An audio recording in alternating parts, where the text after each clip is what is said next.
नमस्कार, आप सभी का स्वागत है एनडीटीवी राजस्थान पर और मैं हूं आपके साथ शुभेंदु सिंह। राजस्थान में 3,737 अंग्रेजी मीडियम स्कूलों में एडमिशन के लिए केवल 50,657 बच्चों ने ऑनलाइन आवेदन किए। इनकी लॉटरी निकाल दी गई, लेकिन करीब 10 गुना ज्यादा यानी 5 लाख सीटें अभी भी खाली हैं, क्योंकि बच्चों ने एडमिशन फॉर्म ही नहीं भरे हैं, जो इंग्लिश मीडियम स्कूलों में नामांकन और प्रवेश उत्सव पर गंभीर सवाल खड़े करते हैं। लगभग 1100 ऐसे महात्मा गांधी इंग्लिश मीडियम स्कूल हैं जिनमें पर्याप्त आवेदन ही नहीं मिले हैं। ग्रामीण क्षेत्रों के ज्यादातर स्कूलों में 90% सीटें खाली रह गई। अब इन इंग्लिश मीडियम स्कूलों पर बंद होने का संकट आ चुका है। सरकार इन्हें मर्ज करने की तैयारी में है। शिक्षा और पंचायती राज मंत्री मदन दिलावर ने भी साफ कह दिया है कि इंग्लिश मीडियम स्कूलों में जब बच्चे ही दाखिला लेने और पढ़ने नहीं आएंगे तो सरकारें इसमें क्या करेंगी। प्रदेश में ऐसे 386 स्कूलों में एक भी बच्चा नहीं था और इसीलिए सरकार को ऐसे स्कूल मर्ज करने का फैसला लेना पड़ा। लेकिन कांग्रेस तो हर अच्छे काम में हल्ला करेगी, इसको लेकर के सवाल भी उठाया और बीजेपी के मंत्री जो हैं इस पर बयान भी देते नजर आए। इसी मुद्दे पर सियासत भी तेज हो चुकी है। पिछली कांग्रेस सरकार में कैबिनेट मंत्री रहे प्रताप सिंह खाचरियावास ने आरोप लगाया कि प्रदेश बीजेपी सरकार को ना तो इंग्लिश मीडियम स्कूल चलाने हैं, ना हिंदी मीडियम स्कूल, बल्कि स्कूलों को बंद करना और प्राइवेटाइजेशन करना है। आज इसी पर हम चर्चा करेंगे कि आखिर ऐसी स्थिति क्यों बन रही है। आप इसमें हमारे साथ अभिभावक, आप शिक्षक संघ प्रदेशाध्यक्ष की प्रतिक्रियाएं, हमारे संवाददाता की एक मौके से रिपोर्ट और सत्ता पक्ष विपक्ष के बयान इस पर क्या सामने आए हैं, जरा वो एक एक करके आपको दिखाते हैं। बच्चे ही नहीं है तो क्या करेंगे? अध्यापक फोकट के पैसे ले रहे हैं, बच्चे नहीं है। लेकिन भवन है, वहाँ भवन भी है लेकिन रास्ता नहीं है, वहाँ रास्ता नहीं है, बच्चे नहीं है। जी बच्चे ही नहीं है तो स्कूल चला के क्या करोगे? फिर रास्ता की प्रॉब्लम है। अशोक गहलोत की कांग्रेस सरकार में शुरू की गई बहुत बड़ी महत्वाकांक्षी योजना के तहत प्राथमिक स्कूलों को अंग्रेजी माध्यम के स्कूलों में तब्दील किया गया, जिन्हें नाम दिया गया Mahatma Gandhi English medium government school. सरकार ने इसका प्रचार प्रसार भी खूब किया, लेकिन अब इन स्कूलों के प्रति छात्र छात्राओं का या अभिभावकों का मोह भंग होने लगा है, क्योंकि पर्याप्त मात्रा में स्कूलों में संख्या नहीं है, प्रवेश नहीं है। यदि मोटे मोटे आंकड़े को देखा जाए तो 3,737 स्कूलों में अभी भी 5.5 लाख से ज्यादा सीटें खाली है, यानी कि इन सीटों के लिए आवेदन आए ही नहीं। सरकार ने मौका दिया, पिछले साल जीवनदान दिया और फिर इस जीवनदान देने के बाद भी अभी तक भी सीटें खाली ही पड़ी हैं। ऐसे में शिक्षा मंत्री मदन दिलावर ने कल सीकर के लक्ष्मणगढ़ में कहा कि 1100 के लगभग स्कूलें बंद होने के कगार पर है या फिर उन्हें नजदीकी बड़ी स्कूलों में मर्ज किया जाएगा। मैं अपने कैमरामैन को दिखाएं कि महात्मा गांधी स्कूल के भवन बड़े जोर शोर से बनाए गए थे, तैयार किए गए थे, काफी रंग रोगन खर्च किया गया था, पैसा खूब बहाया गया था। या ये कहा जाए कि प्रदेश में अंग्रेजी माध्यम को बढ़ावा देने के लिए जोर शोर से प्रचार प्रसार करके इन स्कूलों को शुरू किया। मैं कहूँ कि वो दिखाएं, पूरा का पूरा प्रदेश आप देख सकते हैं। बहुत ही शानदार स्कूल है ये और बहुत शानदार खेल ग्राउंड है, रोड से सटा हुआ विद्यालय है, लेकिन फिर भी बच्चों का प्रवेश यहाँ नहीं है। या ये कहा जाए कि इन महात्मा गांधी अंग्रेजी माध्यम के स्कूलों के प्रति बच्चों में रुझान ही नहीं था। हालांकि शहरों से सटे हुए कुछ विद्यालयों में अच्छी खासी संख्या है, या ये भी कहा जा सकता है कि इन स्कूलों में अध्यापकों की कमी मान लें या फिर व्यवस्थाओं की कमी मान लें, जिसके तहत प्रवेश नहीं हो पाया। या ये भी कहा जा सकता है कि जो स्टैंडर्ड जो प्राइवेट स्कूल, निजी शिक्षण संस्थानों ने अंग्रेजी माध्यमों में दिए, वो स्टैंडर्ड ये महात्मा गांधी गवर्नमेंट स्कूल नहीं चला पाए या बना नहीं पाए, जिसके चलते ये तमाम जो लोग हैं वो स्कूलों जो है बंद होने के कगार पर है। और अगर ऐसा हुआ तो फिर एक बार कहीं ना कहीं सरकारों के ऊपर ये आरोप प्रत्यारोप की राजनीति तो चलनी है, क्योंकि जब बच्चे नहीं होंगे तो अध्यापक क्या करेंगे, इन व्यवस्थाओं क्या करें। हालांकि शिक्षा मंत्री ने कहा है कि इन संपत्ति का खुर्द-बुर्द ना हो, लोग अतिक्रमण ना करें, लोग इन पर कब्जा ना करें। इसके चलते जिन विद्यालयों में बच्चे नहीं हैं उन स्कूलों को बड़े स्कूलों में मर्ज कर दिया गया है। सहयोगी शर्मा के साथ बीएल स्रोत, एनडीटीवी, सीकर। तो ये हमारे संवाददाता की ग्राउंड रिपोर्ट रही और जिसमें हमने आपको बताने की कोशिश की कि आखिर ये सरकारी जो इंग्लिश मीडियम स्कूल हैं इनके ऊपर ताला लटकने की संभावना क्यों जताई जा रही है, कारण इसके पीछे क्या है? लेकिन ये रिपोर्ट के जरिए आपको अंदाजा लग गया। लेकिन शिक्षा मंत्री मदन दिलावर और पूर्व कैबिनेट मंत्री प्रताप सिंह खाचरियावास के बीच जो जुबानी जंग है, जो आरोप प्रत्यारोप है, वो क्या सामने आए, जरा उनके बयान आपको दिखाते हैं। बच्चे ही नहीं आएंगे तो सरकारें क्या करेंगी? ये कांग्रेस तो हर बात में हल्ला करती है। 386 हमारे ऐसे प्राथमिक विद्यालय थे जिसमें एक भी बच्चा नहीं था। उसको भी हमने ये कहा कि मर्ज कर रहे हैं। मर्ज इसलिए किया है ताकि उसकी संपत्ति खुर्द-बुर्द नहीं हो, नज़दीक का विद्यालय उसका संरक्षण करता हो जाए। उसमें भी हल्ला किया। तो कांग्रेस तो सब अच्छे काम में हल्ला करेगी। ये तो भारत जो कश्मीर में धारा 370 हटाई उसका विरोध किया इन्होंने। भगवान राम का मंदिर अयोध्या में बना उसका विरोध किया इन्होंने। ये तो अभी जब हेयर स्ट्राइक हुई थी, उसका सर्जिकल स्ट्राइक हुई, उसके भी सबूत मांग रहे थे। तो ये निकम्मे लोग हैं। जो कहा उसका उल्टा कर रही है। इन्होंने कहा था हम इंग्लिश मीडियम स्कूल जो कांग्रेस की सरकार ने खोले हैं हम बंद नहीं करेंगे, अब बंद कर रहे हैं। ना तो इनको इंग्लिश मीडियम स्कूल चलाने ना हिंदी मीडियम, इनको प्राइवेटाइजेशन करना। और भाई इस मुद्दे को लेकर राजस्थान शिक्षक संघ राधा कृष्णन का इस पर क्या कहना है, जरा वो भी आप देखिए। राजस्थान सरकार शिक्षा विभाग द्वारा विशेष तौर पर अंग्रेजी माध्यम विद्यालयों में जो प्रवेश प्रक्रिया का कैलेंडर जारी किया गया है, उसके अनुसार अभी प्रवेश प्रक्रियाधीन है। राजस्थान सरकार ने उन सारी संभावनाओं को नकारते हुए समस्त अंग्रेजी माध्यम विद्यालय में प्रवेश प्रक्रिया को प्रारंभ करने का एक अच्छा निर्णय किया है। उसी निर्णय के अनुसार समस्त अंग्रेजी माध्यम विद्यालय प्रवेश प्रक्रिया का कार्य कर रहे हैं। इन स्कूलों को बंद करने के पीछे सरकार संसाधनों की कमी का हवाला दे रही है, तो वहीं विपक्ष इसे सरकार की शिक्षा के निजीकरण की साजिश करार दे रहा है।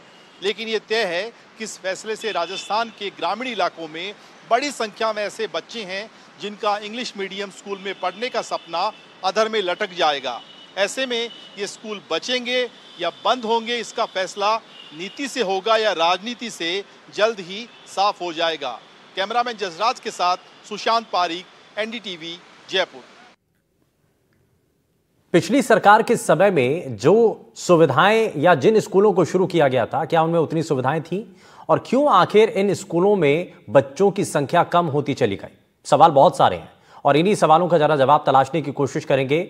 और इस बीच हमारे साथ दो खास मेहमान कार्यक्रम में जुड़ गए हैं। जरा सबसे पहले आपको मिलवा देते हैं उनसे। हमारे साथ भारतीय जनता पार्टी से प्रवक्ता डॉक्टर चेतन राज पुरोहित जी कार्यक्रम में जुड़ गए हैं। सर बहुत स्वागत है आपका। और कांग्रेस पार्टी से प्रवक्ता गोविंद पटेल जी हमारे साथ कार्यक्रम में हैं। गोविंद जी बहुत स्वागत है आपका एनडीटीवी पर।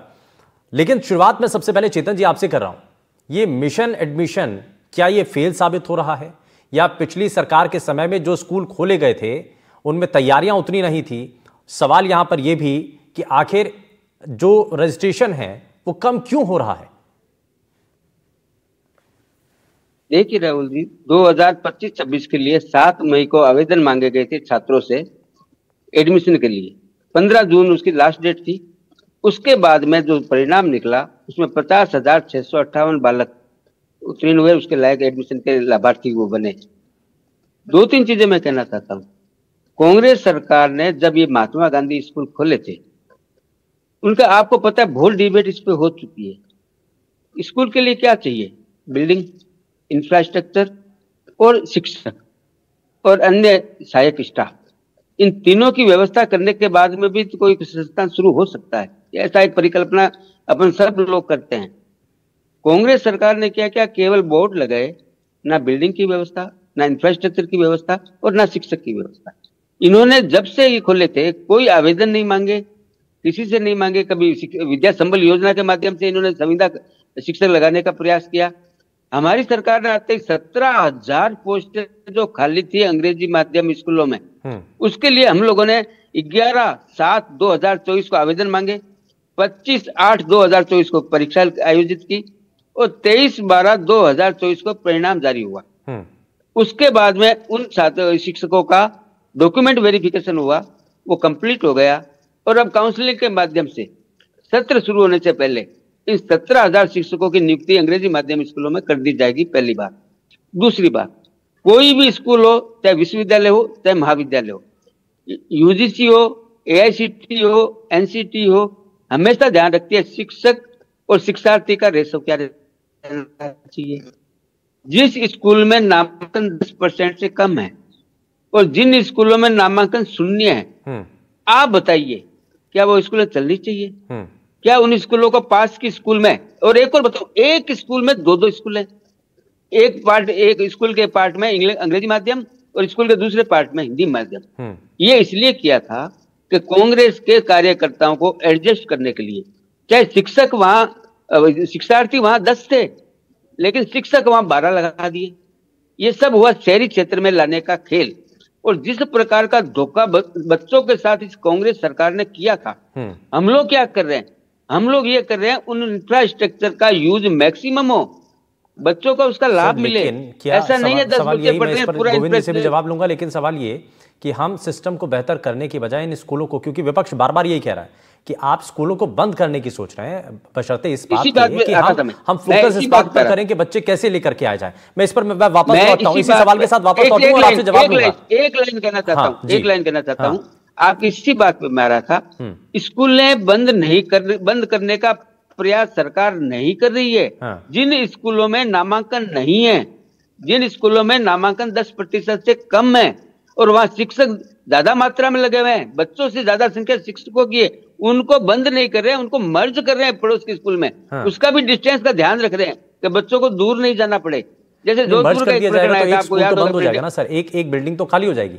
मैं आता हूँ। अंग्रेजी माध्यम के शिक्षक हम लगा रहे 17,000 शिक्षा सत्र शुरू होने से पहले, क्योंकि प्रोसीजर कंप्लीट हो गया, काउंसलिंग हो गया, उनका अपॉइंटमेंट हो रहा है, पोस्टिंग मिलनी है, पदस्थापन मिलना है। वो भी आपको पता है पारदर्शी तरीके से होता है, काउंसलिंग हमेशा ऑनलाइन होती है। सारी तैयारियां ठीक। मैं जरा इस पर मैं वापस आता हूं सर, मैं गोविंद जी को भी इसमें जोड़ रहा हूं जरा। गोविंद पटेल जी, अब जरा बहुत सारे सवाल हैं। सवाल ये, क्योंकि सरकार की तरफ से कहा जा रहा है कि भाई पहले जो है चुनाव से पहले आपने एंड मोमेंट पर आकर के स्कूलों की घोषणा कर दी, ना इनमें इंफ्रा, ना इसमें तैयारी, ना इनमें शिक्षक, तो कैसे नामांकन आते, है ना। लेकिन कांग्रेस पार्टी के मैं किसी एक नेता को भी सुन रहा था, वो कह रहे थे कि भाई तुलनात्मक अध्ययन करना चाहिए, पहले कितने बच्चों की स्ट्रेंथ थी और आज कितने बच्चों की स्ट्रेंथ हो चुकी है, अगर पहले ज्यादा थे और अब कम हो रहे हैं तो ऐसा क्यों, है ना। तो जरा बताइए आप क्या कहना चाह रहे हैं। देखिए शुभेंदु जी, सबसे पहले तो बात यह है कि अभी सत्ता पक्ष के जो प्रवक्ता है वो आरोप लगा रहे थे कि इन्होंने कांग्रेस कार्यकर्ताओं को एडजस्ट करने के लिए स्कूलें खोली है। तो जरा मुझे ये बताएंगे कि कौन से स्कूलों में कांग्रेस के कार्यकर्ताओं को एडजस्ट किया है। दूसरा, जो नामांकन कम हुआ, हमारे समय तो ये स्कूलें खूब अच्छी चल रही थी, नामांकन के लिए कई लोगों के इस तरह से फोन आ रहे थे कि सिफारिशें आ रही थी कि हमारे बच्चे का इसमें नामांकन हो। आज ये स्थिति हुई है तो उसके लिए कहीं ना कहीं सरकार जिम्मेदार है। इन्होंने भ्रम की स्थिति रखी। सरकार कभी कह रही है हम स्कूल बंद करेंगे, कभी कह रहे हैं हम समीक्षा करवाएंगे, कभी क्या। तो जो बच्चे इंग्लिश मीडियम में एडमिशन लेना चाहते थे वो भ्रम की स्थिति में रहे कि हम क्या करें क्या नहीं करें। इनकी वजह से, इनकी सरकार की वजह से, इनकी मंत्री के बयानबाजी की वजह से जो नामांकन रेशो है वो घटा है।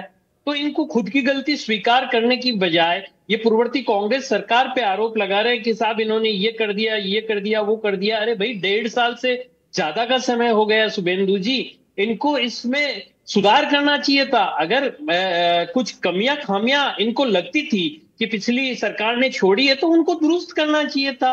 अब इन्होंने 1.5 साल से ज्यादा के समय में सिर्फ भ्रम फैलाने का काम किया है। आप देखिए इंग्लिश मीडियम का जो परिणाम आया वो आप किसी से छुपा हुआ नहीं है। बच्चे प्रतिभावान बच्चे हैं, वो इसमें एडमिशन लेके अपनी प्रतिभा को निखार रहे हैं। लेकिन सरकार का कहीं ना कहीं मुझे लग रहा है कि प्रवक्ता यही कह रहे हैं कि वहां जब ये इन स्कूलों की शुरुआत की गई तो टीचरों की तो जरूरत थी ना, कितने टीचर अपॉइंट कर दिए, कितनी आपने अलग बिल्डिंग बना दी, इसके बारे में तो बता दीजिए। देखिए शुभेंदु जी, मैं जो बता रहा हूं वो ये कि हमने जिस समय स्कूल जो शुरू की थी, हमने उस हिसाब से शुरू की थी कि आगे जाके अगर कुछ खामियां कमियां रही हैं तो उनको फिर से दोबारा दुरुस्त कर दिया जाएगा या आगे उनको बढ़ाकर उस हिसाब से कर दिया जाएगा। अभी भी जवाब नहीं दे रहे। एक चीज बताइए, सवाल ये कि जब ये शुरुआत हुई थी कितने टीचर्स अपॉइंट किए थे अलग से, कितनी नई बिल्डिंग बनाई गई थी इन स्कूलों के लिए? देखिए, जहां नई बिल्डिंग की जरूरत थी हमने वहां नई बिल्डिंग बनाई, जहां जो स्कूलें थी जिनमें हमने सर्वे करवाया, जहां बच्चों से उनके अभिभावकों से जो राय जानी, जिनकी इंग्लिश मीडियम में पढ़ने की जो इच्छा थी, उन हिसाब से हमने एडजस्ट किया है। लेकिन तो हमने बंद करने ये जैसी इच्छा स्थिति आखिर उत्पन्न मर नहीं क्यों की रही है। है? या तो उन्होंने इंतजाम देखे, अब लोगों ने वहां पर जो पेरेंट्स थे उन्होंने देखा कि वहां पर चेतन जी कुछ कहना चाह रहे हैं। चेतन जी, काउंटर रिएक्शन। देखिए, सुरेंद्र जी, मैं यही कह रहा था, मैं सहमत हूँ, हमारे कांग्रेस प्रवक्ता जो बोल रहे हैं उनकी बात से मैं सहमत हूँ। हम यही तो कर रहे हैं, हम सुधार कर रहे हैं। अभी सही बात की कांग्रेस प्रवक्ता हमारे मित्र ने, हम सुधार कर रहे हैं और ये देख रहे हैं इंफ्रास्ट्रक्चर का मैक्सिमम यूज कैसे हो। आगे बोलना चाहता हूँ, इन्होंने केवल स्कूल शिक्षा के साथ खिलवाड़ नहीं किया, इन्होंने विश्वविद्यालय खोल दिए। मैं आपको बताता हूँ, पशु चिकित्सा पशु विज्ञान विश्वविद्यालय जो हमने, आपको पता होगा आज भी मानसरोवर के अंदर एक किराए के मकान के अंदर चल रही है। आप कल्पना करिए, विश्वविद्यालय। उसके बाद में तहसील स्तर पर इन्होंने महाविद्यालय खोले, आज तक शिक्षक नहीं लगाए। आज तक के माध्यम से 25,000 रुपए में हम लोग आरपीएससी से नियुक्ति कर रहे हैं, हम लोग आरपीएससी से नियुक्ति कर रहे हैं, हम आरपीएससी से शिक्षक ला रहे हैं और ये व्यवस्था बना रहे हैं कि बच्चों के भविष्य के साथ खिलवाड़ नहीं हो, चाहे वो स्कूल एजुकेशन के हो, चाहे वो महाविद्यालय एजुकेशन के हो, चाहे वो विश्वविद्यालय एजुकेशन के हो। कांग्रेस ने केवल चुनाव आचार संहिता लगने से पहले जो कुकृत्य किया था, मैं इसको कुकृत्य बोलता हूँ, कि बच्चों के भविष्य के साथ खिलवाड़ करना है, देश के साथ खिलवाड़ करना है, आने वाली पीढ़ी के साथ खिलवाड़ करना है। मैं आपको एक बात बताना चाहता हूँ, हम लोग बार बार कह रहे हैं, हम स्कूलें बंद नहीं कर रहे हैं, हम ये कर रहे हैं कि जहाँ नामांकन शून्य है वहां आप बताइए राहुल जी, क्या करेगी सरकार? क्या एक भी बच्चा नहीं है वहां 10 शिक्षक लगा के बैठा दें? क्या एक भी बच्चा नहीं है वहां लाइब्रेरी बनाए, लेबोरेटरी बनाए, ठीक है, क्लासरूम बनाए? गोविंद जी का रिएक्शन भी ले लेते हैं, उसके बाद मेरे भी सवाल है चेतन जी, मैं आपसे, ठीक है, मैं जरा गोविंद जी से एक रिएक्शन ले लेता हूँ। गोविंद जी बताइए। सुवेंदु जी ये कह रहे हैं कि नामांकन शून्य है, तो सरकार ने नामांकन बढ़ाने के लिए कुछ प्रयास क्यों नहीं किए? सरकार ने भ्रम की स्थिति क्यों रखी? अभिभावक और बच्चों को क्यों गुमराह किया? कभी कह रहे हैं स्कूलें बंद कर रहे हैं, कभी कह रहे हैं समीक्षा करवाएंगे। तो इन्होंने उस क्षेत्र में कदम क्यों नहीं उठाए कि नामांकन बढ़ाया जाए? नामांकन किस तरह से बढ़े वो सरकार की जिम्मेदारी होती है, वो सरकार को तय करना होता है। लेकिन इन्होंने सिर्फ और सिर्फ पूर्ववर्ती कांग्रेस सरकार पे ठीकरा फोड़ने का काम किया है, काम नहीं किया। अगर काम करते तो ऐसी स्थिति उत्पन्न नहीं होती, बिल्कुल नामांकन भी बढ़ता और बच्चे भी आते। हमारे समय कैसे आए बच्चे? अब ये कह रहे हैं साहब इन्होंने ये कर दिया वो कर दिया। अरे हमने तो गरीब बच्चों को इंग्लिश की जो शिक्षा है, इंग्लिश मीडियम जो स्कूल है उसमें पढ़ने का मौका दिया था, लेकिन आपकी सरकार निजीकरण करना चाहती है। आपकी सरकार दिया था, लेकिन बिना तैयारी के अगर कोई भी काम की जाए, किसी भी काम की अगर की जाए, उसका अंजाम क्या होगा ना? मैं ठीक है सर, इस बीच हमारे साथ राजस्थान प्राथमिक और माध्यमिक शिक्षक संघ के अंजनी कुमार शर्मा जी हमारे साथ कार्यक्रम में जुड़ गए हैं। अंजनी जी, बहुत स्वागत है आपका एनडीटीवी पर। मैं आपसे रिएक्शन लूं, लेकिन उससे पहले जरा मैं एक चेतन जी से सवाल है। चेतन जी, ये बड़ा वाजिब सा सवाल है, अब तुलनात्मक अध्ययन करने की जरूरत है कि जब कांग्रेस सरकार ने जब इन स्कूलों की शुरुआत की थी, चाहे अलग से बिल्डिंग बनी नहीं बनी, टीचर्स थे या नहीं थे वो अलग बात है, वो बिल्कुल चर्चा का विषय है, लेकिन अगर वहां पर एनरोलमेंट हो रहे थे, रजिस्ट्रेशन बच्चों के अगर हो रहे थे और अब नहीं हो रहे हैं, तो ये तो सर सवाल है कि अगर पहले हो रहे थे और अब नहीं हो रहे हैं, बच्चे क्यों नहीं आ रहे हैं? मैं इसी बात का जवाब दे रहा हूं। पहले नामांकन नहीं थे, तभी तो स्कूलें बंद करने की, समायोजन करने की, बंद करने को भी मैं नहीं शब्द इस्तेमाल करूंगा, समायोजन करने की बात हमने क्यों कही है? क्योंकि जहां पर नामांकन नहीं है, 10% से कम नामांकन है, मंत्रिमंडलीय उपसमिति किस लिए बनाई थी हम लोगों ने? 2 बार उसकी प्रेमचंद जी बेरवा माननीय डिप्टी सीएम की अध्यक्षता में मीटिंग हुई है, उसमें एक एक बिंदु पर चर्चा हुई है और ये देखा गया है कि बच्चों को गुणवत्तापूर्ण शिक्षा किस प्रकार से प्रदान की जाए, सरकार का दायित्व है। आप कह रहे हैं कि हम बंद नहीं करेंगे, हम मर्ज करेंगे। सर, 2 आसपास स्कूल हैं, आप एक स्कूल के बच्चों को आप दूसरे स्कूल में शिफ्ट कर रहे हैं और स्कूलों के अंदर जिस तरीके की तैयारियां हैं, क्या व्यवस्थाओं में कमी है, इसको जरा समझने की कोशिश करते हैं। अंजनी कुमार शर्मा जी भी हमारे साथ हैं। अंजनी जी, एक चीज बताइए कि आखिर ऐसा हुआ क्या और क्यों आखिर जो महात्मा गांधी अंग्रेजी माध्यम स्कूल जो शुरू किए गए थे उसकी स्थिति और उसकी आज इस स्तर पर आना कि बच्चे उसमें एडमिशन तक नहीं ले रहे हैं। पिछली सरकार में बड़ी महत्वाकांक्षी और इसको बड़ी उम्मीदों के साथ शुरू किया गया, कहां कमी आपको लगी रही है कि क्या कारण रहे हैं और बच्चों की स्ट्रेंथ क्यों कम हो रही है? और कई स्कूल तो ऐसे हैं जिसमें एनरोलमेंट 0 है। शुभेंदु जी, देखो मैं बात बताऊं, आप जो चिंता कर रहे हैं विद्यार्थियों की, ये ना तो भाजपा सरकार उन विद्यार्थियों की चिंता करती है, ना ही कांग्रेस सरकार ने की। क्योंकि कांग्रेस ने सस्ती लोकप्रियता के लिए महात्मा गांधी अंग्रेजी माध्यम विद्यालय जो हिंदी माध्यम के थे उनको रूपांतरित कर दिया, विद्यालय नए नहीं खोले थे, और उनमें अंग्रेजी माध्यम के शिक्षकों की भर्ती नहीं की गई थी। सिर्फ हिंदी माध्यम के जो अध्यापक थे, जो हिंदी माध्यम में पढ़ा रहे थे, उनको या तो साक्षात्कार के आधार पर या किसी सिफारिश के आधार पर उन विद्यालयों में लगा दिया। फिर भी शिक्षकों की मेहनत का परिणाम रहा कि जिला स्तर पर बहुत सारे स्कूल अंग्रेजी माध्यम के ऐसे थे जिन्होंने बहुत आकर्षित किया बच्चों को, वहां के परीक्षा परिणाम भी उत्कृष्ट रहे। लेकिन दुर्भाग्य रहा, ये सरकार आए हुए भी करीब 1.5 वर्ष हो गया। पिछले 1 वर्ष में 17,000 शिक्षकों की आवश्यकता थी अंग्रेजी माध्यम विद्यालय और मॉडल स्कूल विद्यालयों में, और अंग्रेजी माध्यम के शिक्षकों की परीक्षा भी ले ली गई, लेकिन आज दिनांक तक उनमें पदस्थापन नहीं किया गया। जब विद्यालय में शिक्षक ही नहीं होगा तो विद्यार्थियों का नामांकन कैसे होगा? किसी अस्पताल में यदि डॉक्टर नहीं है तो वहां मरीज दिखाने जाएगा, वो क्या करेगा? सरकारी विद्यालय में नहीं जाएगा, वो बच्चे कहाँ जाएंगे? निजी विद्यालयों में चले जाएंगे। तो ये जो सरकार है और सरकार के जो प्रतिनिधि हैं या बैठ करके जो बहस करते हैं, सिर्फ दिखावे की करते हैं। उन गरीब विद्यार्थियों की कोई चिंता नहीं है। ना शिक्षकों को लेकर के इनके पास कोई स्पष्ट अपनी राय है कि भाई शिक्षकों की परीक्षा ले ली 17,000 की, अगर 1 जुलाई को विद्यार्थी विद्यालय में आएगा अंग्रेजी माध्यम का और उसको शिक्षक नहीं मिलेगा तो वो क्यों पढ़ेगा सरकारी विद्यालय में? वो निजी विद्यालय में चला जाएगा।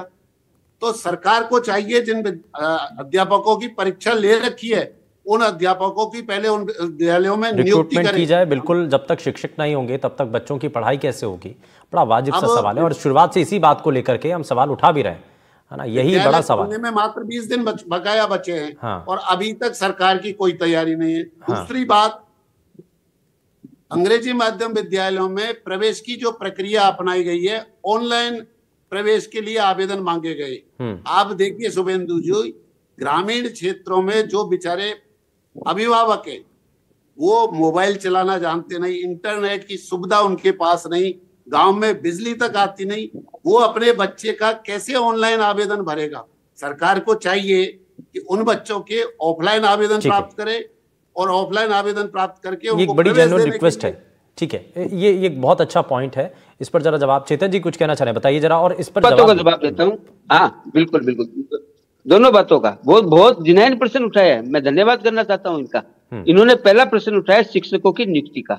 मैंने शुरुआत में आपको बताया डॉक्यूमेंट वेरिफिकेशन हो चुका है और सत्र शुरू होने से पहले इन 17,000 शिक्षकों को पदस्थापित कर दिया जाएगा। ये मैं कह रहा हूँ पार्टी प्रवक्ता के नाते।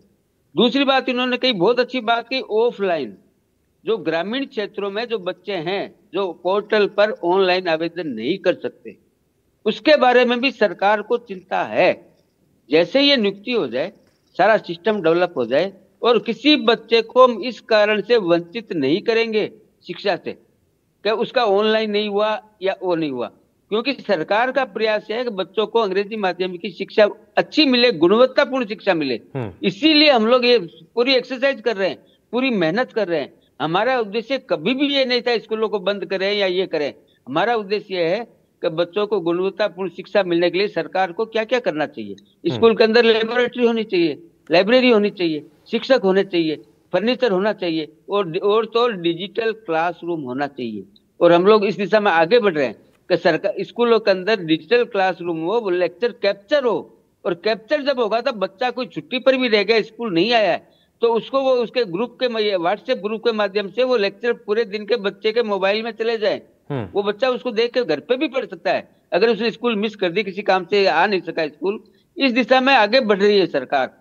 तो जो सरकार इंफ्रास्ट्रक्चर डेवलपमेंट, आईटी का इस्तेमाल, आईसीटी का इस्तेमाल करके और बच्चों के गुणवत्तापूर्ण शिक्षा देने के लिए आगे बढ़ रही है। मैं आगे की बात भी जान रहा हूँ सर। चेतन सर, एक चीज और बताइए कि अब आगे चलिए मर्ज की बात है, ठीक है, आप जो कह रहे हैं वो कुछ बात समझ में भी आती है, लेकिन आगे बच्चों की एनरोलमेंट को लेकर के कुछ अलग से मुहिम शुरू होगी ताकि बच्चे जो हैं और उनके पेरेंट्स जो हैं वापस से भरोसा कर पाएं कि साहब ये जो स्कूल हैं इनके अंदर इंग्लिश की पढ़ाई अच्छी होगी।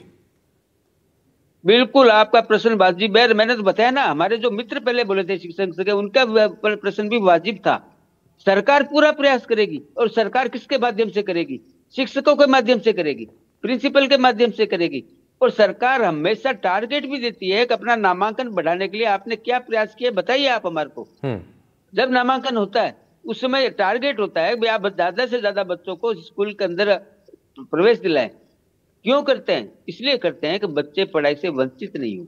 ठीक है। भारतीय जनता पार्टी सरकार माननीय भजन लाल जी के नेतृत्व में और माननीय मदन दिलावर जी शिक्षा मंत्री जी के नेतृत्व में लक्ष्य सबका एक ही है, गुणवत्तापूर्ण शिक्षा बच्चों को मिले, बच्चों के साथ धोखा नहीं हो, उनका मौका मिले, उनको आगे बढ़ने का एनवायरमेंट मिले, ऐसी परिस्थिति डेवलपमेंट निर्माण हो, उनका क्लासरूम सुसज्जित हो, क्लासरूम के अंदर अच्छी सुविधा हो, अच्छे शिक्षक हो। और ये बात एक लास्ट अंतिम बात कहना चाहता हूँ, ये जो 17,000 शिक्षक जो लगने वाले हैं, पद स्थापन होना है, डॉक्यूमेंट वेरिफिकेशन हो चुका है और मेरे पक्का विश्वास है कि इस सत्र से पहले इनकी नियुक्तियां हो जाएगी। हम विद्या संबल योजना से नहीं लेंगे। अभी आरपीसी चेयरमैन साहब क्या कह रहे थे? यही बात कह रहे थे। 5 साल तक राहुल जी आप कल्पना करिए, 25,000 रुपए में एक नेट क्वालिफाइड बच्चा एक शहर से 60 किलोमीटर दूर किसी शहर में किसी तहसील स्तर पे एक क्लास लेने के लिए जाता है, उसमें 25,000 की लिमिट है, उससे ज्यादा पैसा नहीं मिलेगा। पर पीरियड 500 रुपए मिलेगा। कैसे जाएगा वो बच्चा? ठीक है। यहाँ से बीकानेर से डूंगरगढ़ जाता है 70 किलोमीटर, क्या 500 रुपए के लिए वो 70 किलोमीटर जाके वापस आएगा? इसलिए आरपीएससी के माध्यम से भर्ती परीक्षाएं हो रही है। क्यों हो रही है? अभी बताया, रुकावट डालने का प्रयास हो रहा है। आरएस परीक्षा में आपने देखा था किस प्रकार से रुकावट डालने का प्रयास हुआ। अभी उन्होंने बताया कि केवल 3 ईमेल आए जो बच्चे परीक्षा इस पर जरा मैं एक जल्दी से एक रिएक्शन गोविंद जी से ले रहा हूं। गोविंद जी, अब सरकार की मंशा है, बीजेपी के प्रवक्ता ये बड़ा वादा करके जा रहे हैं और मुझे लगता है पूरे देश और प्रदेश के जो लोग हैं आशान्वित हैं और उम्मीद लगा करके बैठे हैं कि जो ये कह रहे हैं वो जल्द से जल्द पूरा हो। आपको भरोसा है गोविंद जी? देखिए, बिल्कुल भी सरकार की बात पे भरोसा नहीं है। इनके मंत्री ने जो बच्ची इंग्लिश में बात कर रही थी उसको रोका है। आपने भी देखा है, पूरे प्रदेश की जनता ने देखा है, ये सरकार इंग्लिश मीडियम स्कूल के बिल्कुल खिलाफ है। ये नहीं चाहती कि गरीब का बच्चा इंग्लिश पढ़े और ये निजीकरण की तरफ ले जाना चाहती है इसको। पूरे प्रदेश में देखा है, मंत्री जी ने उम्मीद तो है लोगों को, रोका है। प्रदेश की जनता को उम्मीद है, लेकिन कितना उम्मीदों पर सरकार खरा उतरती है और क्या इसको लेकर आगे तस्वीरें दिखाई देंगी। बहुत शुक्रिया। खैर, आप सभी हमारे साथ कार्यक्रम में जुड़े, आपने अपना कीमती समय दिया, लेकिन सीटों को भरने के लिए और नई व्यवस्था को बढ़ाने के लिए टीचर्स की नियुक्ति होना बहुत ज्यादा जरूरी है। उसके लिए सरकार प्रयासरत है, लेकिन कब तक नियुक्ति होती है इस पर नजर है। यहाँ रुक एक छोटे से ब्रेक के लिए कहीं मत जाएगा, बने रहिए एनडीटीवी राजस्थान के साथ। नमस्कार।